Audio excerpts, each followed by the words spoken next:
Hello everyone. There's a popular saying, tough times don't last, but tough people last. This is a comforting message for those who have been through struggles, offering assurance that they will be prepared for the next struggle. Often this saying is used in the context of war and strife, and despite playing a game where these two things are the entire plot, these things hit too close to home and I don't want you to think about them. Instead, these tough times are about rejection and accepting humility in the face of adversity. Something I know you guys never go through, because you are all sexual beasts, and you find Glorbenwaldoman entirely unrelatable in his struggle, who, having put all of his skill points into charm, is still unable to woo a potential partner into a kinetic partner. It is love unrequited, always. But sometimes you have to aim for the stars to land on the moon. After all, you miss 100% of the shots you don't take. And if that's the case, then we will take 100 shots at this barn door, for sooner or later, one is bound to stick. For us though, perhaps the moon symbolizes fame. Our actions are going to have to speak louder than words, because our words and charm, at least for now, have failed us. In ancient Greece and Rome, for example, gladiators of the Colosseum roamed the streets as gods. Their fame precedes them. Their legendary status is built up not by what they say, but what they do. Blood is the rich tapestry onto which they write their story. Along this vein of thinking, we take to the arena so as to prove ourselves in combat, and also to prove that Glorben is big and strong and doesn't afraid of anything. If charm alone won't work, then we can at least hope that our victories in the arena will boost our renown, which will help us to progress in any case. Though we are faced with plenty of defeats, these tough times make tough men. Our winnings allow us to properly equip ourselves with some good gear. Not only are we now better equipped for the hardships to come, we are beginning to look less like the village bowl cut aficionado, and more like Maximus Decimus Meridius. We travel the countryside in search of suitors, but this seems like a dangerous journey at best. The roads are teeming with bandits and looters, and it seems there is peril at every turn. Though we have had some measure of success in the arena, we did so by strategizing shoulder to shoulder with elite combatants, not peasants with their various gardening tools. But for us, progress is progress. Every victory adding to our legend, our slings and arrows the quills with which we would write our story if we received a basic education and learned to read. Alas, every step forward is a step closer to our goal. We pledge our services to the Southern Empire, not because they are probably the best place to live, but because their leader, Regea, is a bloodthirsty lunatic and completely insane. They're constantly waging war to devastating effect, and I don't mean devastating for their opponents, I mean devastating for themselves. You see, they wage war, then start to lose, then ask for peace talks in exchange for a mandatory daily payment to their oppressor. Regea has basically built an empire entirely on funneling wealth to her enemies. How she hasn't been overthrown is a mystery. The way I see it is if we participate in these meaningless skirmishes, then perhaps we can get enough renown to advance our clan ranking, which in turn will add to our legend, which in theory, however unlikely, will make us more desirable. We fight in many battles to impress our empress, and pay for her favor with our own blood. Then, as the ancient ones did in real life, we play olden days Monopoly with her. She beats us at this endeavor repeatedly, not because I couldn't grasp the basics of the game, it was definitely not that, no, but because of an old saying ingrained in me from childhood. It was as famed philosopher C-3PO once said, "Let the Wookiee win." And in turn, she loves her good friend Glorbenwaldoman, for it is he who has fought to try and reduce the national debt by actually trying to win some of the wars she wages. And not because we wanted to either, no, but because by joining the Southern Empire, she would take some of our money every day in order to pay the debt forward to our enemies. This made us extremely poor, and we need money to survive.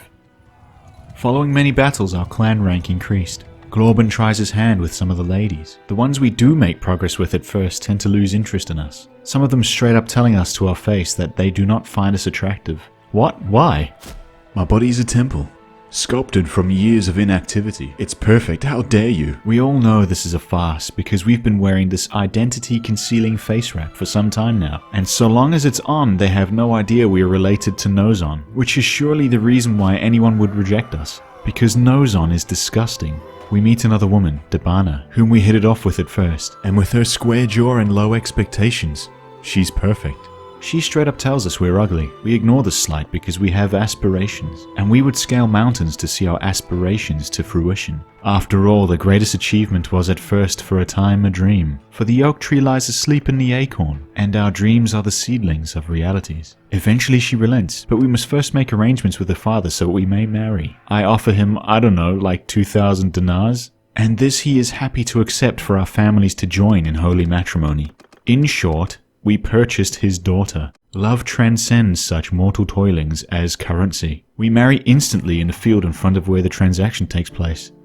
And the rest is, as they say, history. Some time passes. It has been a few weeks since Glorbenwaldoman was married. We have freed our siblings from the bandits, and we are granted a castle we didn't want, right on the edge of Southern Empire territory, surrounded by hostile forces. This castle is the one and only citadel of my clan. Because claiming territories is a win condition for our main story quest, we fight tooth and nail to keep this castle under our control through almost constant sieges. But though we have taken many more castles since, we're not really sure exactly what to do. I search, I don't know how to get another settlement, in Google. And I learn, if your liege isn't a complete idiot, they'll eventually conquer towns or castles. This explains much. As time goes on, we struggle against the onslaughts of our Empress's enemies. We grow jaded and poorer. Though we experience some success in battles, our disdain at the lords of the Northern and Western Empires grows larger. Where at first we would often think about the names we would eventually give to our children, we start to think more and more of brutal and effective ways of handling their aggression towards us. And a simple solution presents itself. With the little influence we have, we go on a great purge of noblemen. Execution is the only option. Though this makes our enemies hate us more, to the point where perhaps we will be targeted more often, they will find their confidence as their hubris. For those that do press us find themselves at the end of our executioner's axe. I like to think in their last moments they lament at our cruelty, but you have to consider that any terror is eclipsed by Glorbenwaldoman's contorted posture as he beheads his enemies. This is the posture of an office cubicle man millennia ahead of his time. In him we are seeing the future unfold before our very eyes. Our overwhelming aggression sees the Northern Empire dwindle away to nearly nothing. The noble families have grown incredibly weak and depleted, and they now offer us a sizable chunk of money to maintain peace. We eventually turn our gaze to Poros, a large Western Empire city in a massively compromising position just south of our castle. The same such castle our family and clan has labored to defend this entire time. Without the city under our control, we are in constant danger of two-pronged attacks, from both the south and the north. We force an aggressive campaign on Poros, which is to be Glorbenwaldoman's crowning achievement to date. We storm the walls and force the city to face a full frontal attack. I can only imagine the city's defenders' horror as this little man-goblin scurries up their walls and starts slashing at their ankles. Give me the precious. Give me Poros. Our troops descend upon the city as a cascade of domination, the likes of which the civilian population has never seen before. Blindly do they follow the orders of a man massively overreaching in the tactical department. They throw themselves at our enemies. We fight hard, and in the end we reflect on our journey thus far. We are but a humble man from humble beginnings, but our transformation is into something much darker. Darker like a castle headsman. The defeated meeting their end at our women frustration. That 1,000-yard stare. In victory we secure the safety of our land, at least from the southern reaches, and we learn that our wife Debana is with child. This is the best news so far, and we take a step back from our servitude to the Southern Empire to oversee the growth of our family. Yeah, it's Fast forward. time. To our firstborn, our daughter, Schlorb, an effeminate name to be sure. She grows up tall like her mother, funny looking, big forehead with which to house the brain. And brains are important. They're the human nucleus, and everyone knows the nucleus is the powerhouse of the Ballman. We will make her a governor, a great leader who can use her intelligence to great effect within our eventual kingdom. We're glad you're with us, Schlorb. We need brains on this team. We need you on this team. And she's not to be confused with her sister Elishka. Schlorb is tall and carries herself with grace. Elishka is closer related to Nozon, and therefore closer related to a rat. And I'm not done. To our second-born, our son, Gluberdorp. Not tall like his sister, he grows up short like Glorbenwaldoman, but much, much stockier. His broad body to be the enforcer of the Ballman clan. A great warrior to surpass the father. We equip him with a two-handed weapon and heavy armor, that we may follow him around in battle and witness his brawn firsthand. When deployed with the army, he is like a human siege weapon. A wrecking ball. Welcome, Glorbenwaldoman Ballman. You will help us greatly in the battles to come.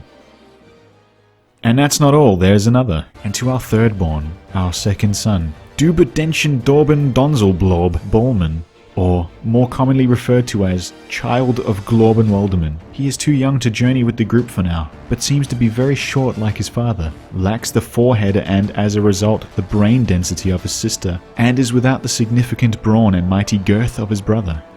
As of now, we have no expectations for him. He is a disappointment, but we will give him a niche to fill, as all families do, as all working units do.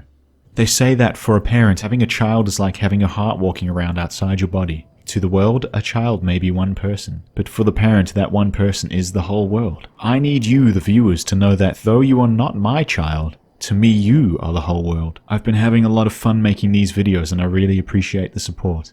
My sincerest thanks to you all. If you've enjoyed this one, please like and subscribe. Comment which of the offspring you like the most for now. Comment what you think we should do with Debana. We can't allow him to become a bin chicken like Nozon. And equally as important, please share this video with anyone who you think will enjoy. And until next time, ta-ta and farewell.